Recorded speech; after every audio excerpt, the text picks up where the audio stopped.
Hello and welcome back to the channel. Today I'm trying to beat Stockfish by turning my queen into an imposter and placing a vent on my half of the board that it can teleport to at any move. Let's get started with game number 1. Alright, as you can see I do have that imposter on the board in lieu of my queen. Now it still moves like a regular queen does. The only difference is that for any turn it can transport to a vented square of my choice, again as long as it's on my half of the board. Now just to be clear, venting does equal a turn, so I can't just play like e4, bishop c4, place my vent on f3, and then all in one go, teleport and take on f7. Venting would take up a turn, so Stockfish still has time to respond to my threats, and actually, for example, venting to f3 there would just be a waste of the venting utility. But I have a slightly different strategy, which is that I can place my vent on pretty much any one of these squares, and then just bait free pieces. And since Stockfish won't know where the vent is placed, I will be able to simply take back as soon as that square is occupied by an enemy piece. So I'm thinking I'm just going to place it on g4, mainly A, because if at any given moment I want my queen defending my king, I can have that. B, if I want my queen attacking the enemy king, and it will probably castle king side, I can have that as well. And number 3, this seems to be the easiest square to bait material into. I'm just imagining like d4, d5, g4 instantly, winning the bishop and recapturing with my imposter. So we'll start with d4 and see if this pans out the way that I'm hoping it does.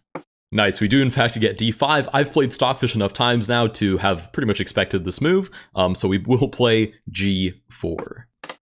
Nice, Stockfish walks directly into our trap, and I will take this turn to vent onto g4 with my imposter. Alright, with that we are simply up an entire piece of material. I guess we did technically sacrifice a pawn, so technically only 2 points of material, but a pretty good start for our imposter.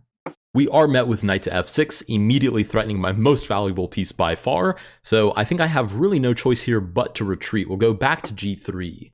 And we're met with pawn to c5 now. This is a little bit scary. It's starting to play very aggressive. It does technically have a developmental advantage because even though my imposter is developed, it's really more of a weakness. I don't know, something like knight to e4. You can see how it can get targeted and sort of pushed around while Stockfish continues to take more space. So this idea of breaking open the center while my king is still there is a little bit scary from Stockfish. I'm gonna go ahead and try to continue to develop my pieces and hopefully not get immediately ravaged down the queen side / center of the board. All right, we get pawn takes d4. Now, should I take back, there might be ideas of like queen b6 hitting the knight and b2. I think I can just drop back. There's like knight to e4 hitting the imposter and f2. But since I am up a piece, I might even offer a trade of the imposter on like e3, for instance. So I think I'm okay to take back here. Alright, we get knight to d7. I was kind of hoping for something like knight c6. Again, since I'm up material, I want to trade off pieces as fast as possible, and naturally Stockfish does not want that, so it plays knight to d7 instead, probably looking for this e5 push. Now if I play something like bishop to f4, something like knight h5 could get a little bit annoying, but I still want to fight for the center space that the engine clearly wants to take. Or, you know what? Maybe I'll just develop. Maybe I'll just play bishop to g2, and I'm thinking I have knight to f5 after e5, targeting g7, and I would kind of feel uncomfortable in that position if I were the black pieces. Alright, we get rook to c8 instead. Now it's setting up e5 with a direct threat of my moving my knight and then losing c2. If I try to brute force block it, e5 happens anyways, and then d4 follows, defended by that pawn, and then c2 drops at the end of that line anyways. So I might just need to move the pawn itself up to c3 so it's defended by the b2 pawn. And I think that's exactly what I'll do. I'll play pawn to c3 here. At some point I'd also like to move my imposter back out of the way so I can drop something else off on g4. I mean, it would be amazing if I could like bait the queen to go there. That would be like spectacular, but would require quite a bit of finesse.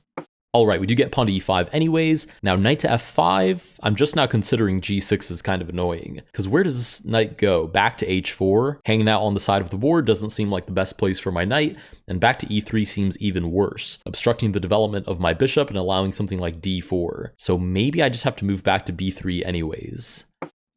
Alright, we're met with queen to c7. I think now is my chance to bring out the bishop and sort of threaten / offer a trade here on f6. Alright, we do get pawn to h6, and even though bishops are traditionally a tiny bit better than knights, I think I still am going to take since I am still up that piece. Alright, we do get knight takes back. Again, I would love to be able to somehow bait this queen into coming over to g4. I really don't see any other way to get a huge advantage out of being able to vent, other than luring pieces onto that square. So, okay, we'll keep developing for the time being. And we are met with pawn to g6. Maybe I just bring my... Let's start by bringing my imposter back to the center of the board. It's just really not going to do anything waiting on g4. I guess I could also capitalize on this to like offer a fair trade somehow. That kind of seems like a waste of tempo. Like, I don't know, bishop to h3 hits the rook, it moves out of the way, bishop g4. And I could technically force another trade to happen. Kind of lame, but I don't know, it might work. Okay, we get pawn to e4 right away. If I centralize my imposter, I'm hitting this knight, and that actually seems kind of fine. The bishop would probably come out. It's just really not that annoying, is it? And I have bishop to h3 here as well, because this bishop is becoming quite lame here on the long diagonal, where it's basically an honorary pawn staring into a brick wall. So, okay, we'll go imposter to d4. Right, we do in fact get bishop to g7. We'll get this bishop off the lame diagonal and onto a slightly more interesting diagonal. Right, we get rook out of the way. Now, admittedly, this bishop does nothing on this diagonal. I mean, it was a second ago, and that purpose just slid out of the way to a8. So, I think I'm incentivized here to drop it off on g4, and then just take it back with my imposter.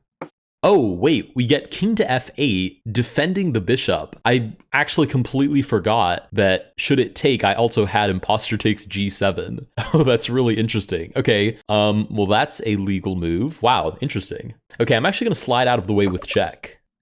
King shuffles over again, and I'm willing to bet that I don't have castling enabled. Yep, nice one. Good work there, Tony. Okay, I could just leave the bishop here, I feel like, for the next turn, so that once the knight takes, I can always take back. And this knight really is kind of annoying, because it doesn't allow me to place something on g4 and have something like the queen, for instance, take back, because that knight is just permanently guarding that square. So getting rid of it, I think, is very much in the interest of my plan of getting more material from the g4 square. Now, the question is what to do in the meantime. I think I can just play something like e3. e3 just holding down d4, d5 becomes a backwards pawn. Maybe I have like rook d1 putting some pressure, and eventually, I think just after enough moves, Stockfish will put the queen on a light square, and hopefully I'll be ready to drop off, an accidental quote-unquote piece on g4.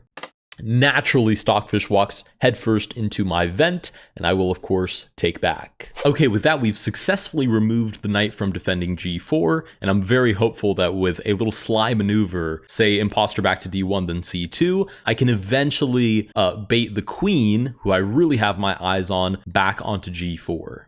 Okay, we get pawn to h5. Oh, no, that's actually super annoying. Pawn to h5 is extremely annoying because now we have the pawn looking at g4, which almost makes g4 a useless vent, since a pawn looking at g4 means I'm pretty much toast. Okay, I needed to move the pawn out of there. And I'm a little worried that if I just retreat and move out of the way, that pawn is going to be there forever. But the problem is, if I move back, say, to g3 and try to bait the pawn to come forward, I do run the risk of Stockfish actually accepting the queen trade. Or even worse, just playing like something like bishop to e5, centralizing the bishop, and I just get booted out of town without ever moving that h-pawn. So, okay, I will move back to d1, but I have to figure out exactly how I'm going to get this pawn to move again. Oh, king to h7. Interesting. You know what? The other thing I could do is just reroute the knight all the way to f4, sacrifice it for the pawn, and even though that's definitely not winning, it reinvigorates, again, placing anything on g4 and then taking back for free. So that might be how I spend this extra piece that I currently have over the engine. We get rook over to b8. I'm not even going to try and figure out what that could possibly be doing. I'm assuming it's just waiting around because it doesn't think it has a way to improve the position. All right, we get the other rook over to d8. I can kind of understand that that defends d5, especially with one less piece obstructing the imposter from looking at d5 itself. But I will continue with knight to f4, now threatening the sacrifice. And we do get pawn to b5. Okay, so it's looking to annihilate me on the queen side. So I'm wondering, should I take now? The pawn takes back, imposter takes. Obviously, king back. That much is basically guaranteed. The question is any of that justified? Maybe like rook to g1, b4, imposter over? I mean, at that point, I'm basically just using the imposter as a queen and sort of forgetting about the g4 idea altogether. But I don't know. It seems like it could be worth it. Again, if I leave this pawn on h5, I will never be able to use g4 anyways. So let's go ahead and just take. The pawn does in fact take back. We'll recapture with check. King slides back, and I think we just shuffle the rook over. I mean, surely I have some species of pressure here on the king side. We get king sliding over to f8. What happens if I just move down? Bishop moves out of the way and what? It just like runs for its life? I mean, that might work, I guess, but I'm going to force it to prove to me that it does. Let's move the imposter down. I like this as well because it no longer has eyes on g4. So if I ever sacrifice the rook, I can simply take. Queen to e5. Okay, now we're getting a little closer to what I was hoping for. I just need that queen to be able to see g4. The question is, how do I force that to happen? Okay, we'll start by sliding the king up so I can connect the rooks. We do get pawn to b4. I have to be kind of quick here because Stockfish will not waste any time in, for example, takes, rook down, queen down, takes, and like checkmate. I can see that happening in like 5 moves tops. So I do have to kind of speed up here. Or you know what? What about f4 here? f4 en passant, knight takes, or maybe en passant isn't enabled. That would be pretty funny. Let's see, f4, does that work? Alternatively, I could just play rook g4. Should the pawn take, I double my rooks. Pawn takes again, I take here. That already looks convincing even without any sort of imposter to g4 tricks. Okay, the pawn does in fact take. Is this just bad calculation on my part? This looks devastating. Okay, the bishop just slides out of the way. Okay, that's fair. I guess I have to take back now.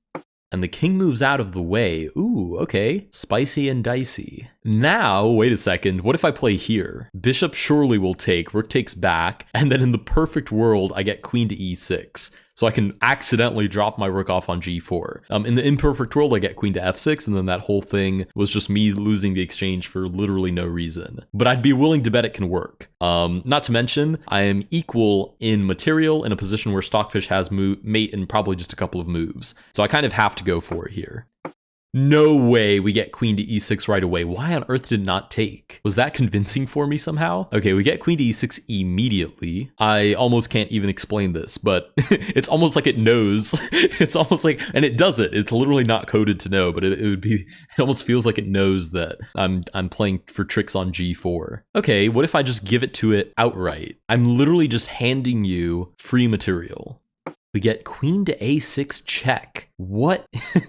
What on earth is happening right now? Am I getting like forced mated somehow? I mean, the knight covers b1. It looks pretty sketchy though. I'll slide back to d1. And we do get queen to d3. What on earth is it playing? Oh my goodness, is this forced mate? You've got to be kidding me. There's no way I did all that and I'm getting forced mated in one turn. Oh my goodness, I don't think there's... Wait, do I have to play like... What do I have to do here? Like, if I move over, I'm just getting assassinated on c3. If I move over this way, this doesn't work anymore because again, I break the pin. That's why I want to move my king and the knight can take. But oh goodness, this looks bad for me. No shot. Does that actually work? We get rook. It sacrifices the rook. On b1, I'm going to take.